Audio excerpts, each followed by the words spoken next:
මම දැන් පැමිණලා සිටින්නේ සබරගමු පළාතේ පිහිටි පූජනීය ස්ථානයකට. ඒ තමයි සබරගමුවේ පිහිටා තියෙන රත්නපුරයේ මහා සමන් දේවාලය.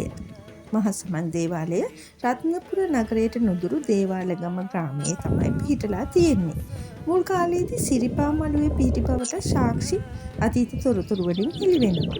ප්‍රධාන වාර්ෂික උත්සවය ඇසළ පෙරහැර අගෝස්තු මාසයේ තමයි මේ පෙරහැර පවත්වන්නේ. සමන් දේවාලය පිළිබඳ ඉතිහාසය සොයා බැලීමේදී දඹදිව යුගය දක්වා ඈතට යන ඉතිහාසයක් අපට සොයා ගන්න පුළුවන්. දඹදිව යුගයේ දෙවන පරාක්‍රමබාහු රජුගේ ඇමතිවරයෙක්ව සිටි ආර්ය කාමදේව විසින් ක්‍රිස්තු වර්ෂ 1228 දී දේවාලය කරවා ඇති බවට සාක්ෂි තියෙනවා. ඇමතිවරයාට මැණික් ලදහොත් සමන් දෙවියන්ට දේවාලයක් කරවන බවට පොරොන්දු වී එය ඉටු කිරීමක් ලෙස මෙම දේවාලය ඉදිකර ඇති බවට ඉතිහාසගත තොරතුරු සඳහන් වෙනවා.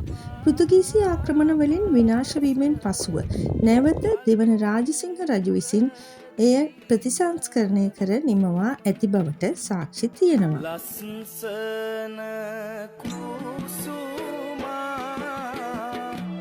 සන වැඩ ගිනි කොන එක් කරවා පාස දලු මුර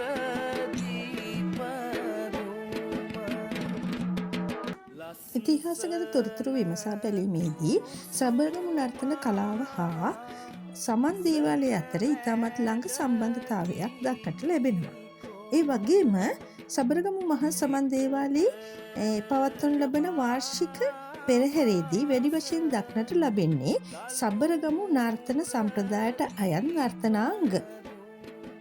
සබරගමු වන්නම් පිළිබඳ කතා කිරීමේදී පළමුවෙන්ම සබරගමු වන්නම් ගායනා කරන ලද්දේ සබරගමු මහා සමන් දේවාලයේ දෙවියන් ඉදිරියේ කියලා සඳහන් වෙනවා.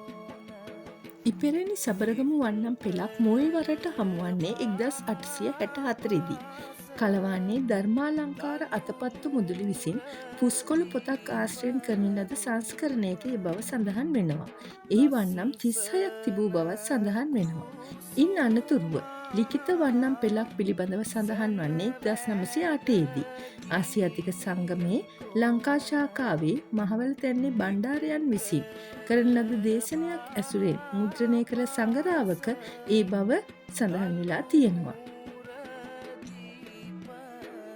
සබරගමු වන්නම් පිළිබඳ දැනට ලැබී ඇති පැරණිම තොරතුරට අනුව වන්නම් 36ක් තිබූ බව සඳහන් වුණත් අද්‍යතනයේ භාවිතයේ පවතින්නේ වන්නම් 21ක් පමණයි.